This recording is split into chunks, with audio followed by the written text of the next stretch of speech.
O número de casos de crime de ódio subiu 50% em Uberlândia em comparação com o ano passado. Só nos primeiros 9 meses foram 18 registros. Investigações que estão em andamento e vítimas que estão traumatizadas para sempre. O braço imobilizado é resultado de uma lesão corporal motivada por crime de ódio. Ele me chamou de nordestino vagabundo e trapaceiro, né? O Alexandre foi atingido por um golpe de picareta na mão esquerda por um colega de trabalho. Essa desavença dele não era verdadeira comigo verdadeiramente porque eu já tinha pagado ele. No caso, ele estava usando de preconceito comigo. Ele foi perverso comigo nessa parte, em ter me ofendido por eu ser um nordestino. Para ele, a motivação real não passou de preconceito por ele ser nordestino. Não me chamava pelo meu nome, me chamava como Maranhão. E aí eu falava que eu não gostava que me chamasse de Maranhão, mas se me chamasse de Alexandre. E eles continuavam chamando de Maranhão, porque eu sou do Maranhão. Após ser atingido, ele perdeu a consciência e foi levado por amigos ao hospital, onde passou por cirurgia. Agora precisará de no mínimo 3 meses de afastamento do trabalho, já que as mãos são sua principal ferramenta.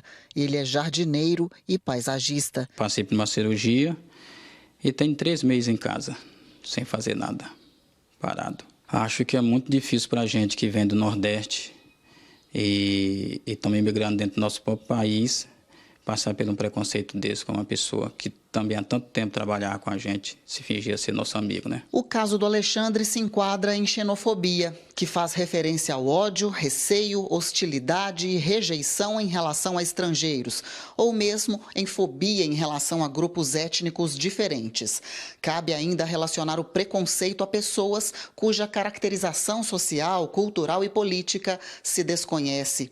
O Alexandre, após sofrer xingamentos preconceituosos, terminou com essa lesão gravíssima na mão. O fato de ser hostilizado, ofendido ou até agredido por ser nordestino, como este caso, ou por ser estrangeiro, ou ser preto, ou pela orientação sexual, posição religiosa ou política, caracteriza crime. Das grandes preocupações que a gente tem hoje no Brasil e no mundo inteiro são sobre essas manifestações de ódio que a gente chama de hate speech aí no mundo todo. Quando a gente tem, Carol, dentro do texto constitucional, o choque entre 2 direitos, a liberdade de expressão e a prática de crime, a gente tem que fazer uma ponderação.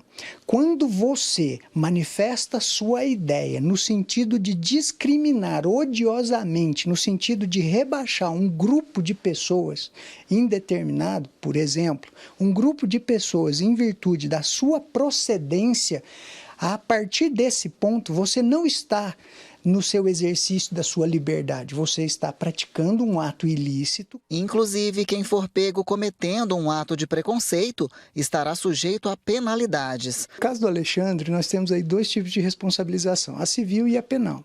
A responsabilização civil, e aí certamente ele deve pleitear com o advogado dele, vai ser o custeamento do tratamento dele a títulos de danos materiais, lucros cessantes, porque é o que ele deixou de ganhar enquanto profissional, e talvez, eventualmente, uma questão ligada ao dano moral relativo ao ato que acontece com ele.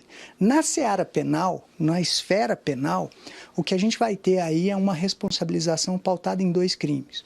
O próprio crime aí de racismo, que ele sofreu, em virtude daquele tipo de conduta de enquadramento dele a partir de uma perspectiva de uma região do país, ou seja, a caracterização dele como nordestino e essas questões assim, mais ou somada a pena com a lesão corporal grave que ele sofreu.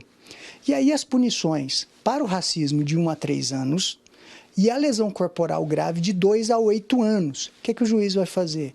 Ele vai calcular a pena para cada um dos 2 crimes e somá-las ao final do agente que eventualmente praticou esse crime contra o Alexandre. Aqui em Uberlândia, os registros de crime de ódio de janeiro a setembro deste ano tiveram um aumento de 50% em relação a igual período do ano passado.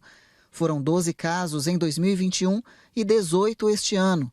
Já em todo o estado, foram 427 ocorrências ante a 544 neste ano, um aumento de 27,4%.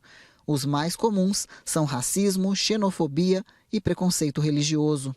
Muitos casos de preconceito são subnotificados, seja por não haver a denúncia da vítima ou por se tratar de situações difíceis de serem enquadradas nas estatísticas oficiais. O BO do Alexandre, por exemplo, foi qualificado como lesão corporal.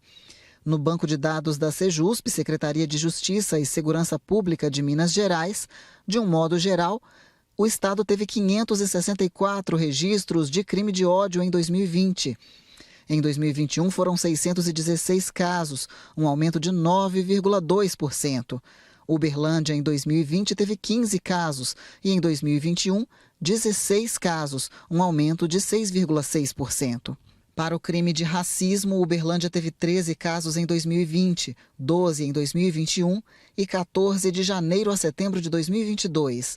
Sobre as denúncias de xenofobia, só houve uma notificação em 2021 e uma este ano. Já em relação às ocorrências de preconceito religioso, foram 2 em 2020 e outras 6 em 2021 e 2022. O discurso de ódio ele é marcado por uma característica, ele induz a pessoa à prática de atos violentos. Existe a possibilidade também, por outros institutos jurídicos de direito penal, de você responder pelo racismo, que eu tenho um tratamento duro na Constituição. Por exemplo, é um crime inafiançável, então você não vai ter liberdade provisória mediante fiança, e imprescritível, porque a qualquer momento o Estado pode punir o sujeito que pratica esse tipo de crime, e punido com pena de reclusão de 1 a 3 anos. E a possibilidade, se houver também um ato violento, de eu cumular as duas penas, a pena do racismo mais a pena do ato violento correspondente. Por exemplo, lesão corporal, você vai cumular junto com o racismo, eu somo as duas penas. Uberlândia teve também outros crimes. A advogada Flávia Aparecida Rodrigues Moraes foi processada após publicar um vídeo xenofóbico que viralizou no país inteiro. Ela, que era vice-presidente da Comissão da Mulher, advogada da OAB Uberlândia, incitava as pessoas a não viajarem mais para o Nordeste, pois aquele povo vivia de migalhas. No HC da UFO houve um episódio de racismo. Um paciente de 36 anos que estava internado foi acusado de importunar sexualmente e proferir ofensas racistas a uma enfermeira. Foi instaurado inquérito pela Delegacia da Mulher. O advogado acredita que o caminho para amenizar a triste realidade do crescimento dos crimes de ódio ainda é longo, mas é necessário percorrê-lo. Esses últimos anos foram anos muito difíceis nessas questões. Então, o que nós precisamos fazer? Já começar a plantar uma ideia e fazer um trabalho a longo prazo. Numa ideia de que levar as pessoas a uma ideia de que, olha, a nossa Constituição, ela traz questões que estão ligadas ali à fraternidade, não à divisão entre pessoas, mas é a união entre pessoas. É só assim que a gente vai conseguir atingir os objetivos que o próprio texto constitucional coloca para a gente. Ainda ferido física e psicologicamente, Alexandre pretende ingressar na justiça. Depois que eu passei pela cirurgia, eu voltei para casa e a minha filha, que é advogada, me orientou a registrar um BO, né? E a gente está levando para frente. Depois que eu melhorar mais, eu vou levar para frente para ver o que o juiz vai decidir. Porque é muito difícil para mim, que sou um pai de família, ficar nessa situação. É um pai de família que foi vítima de um crime covarde, de um crime bárbaro. E todo crime de ódio, ele diz respeito ao autor, não à vítima.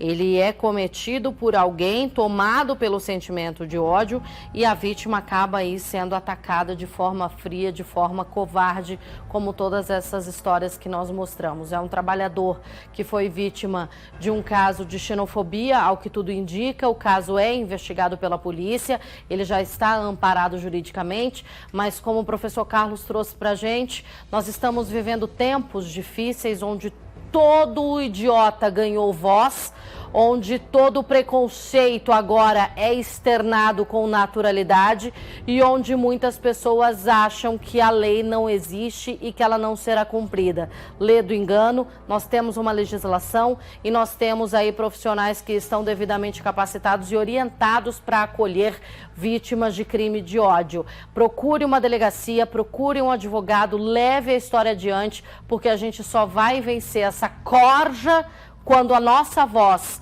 a voz da bondade, a voz da compaixão, a voz da sabedoria, do amor, for muito mais alta quando a gente gritar para que eles se calem.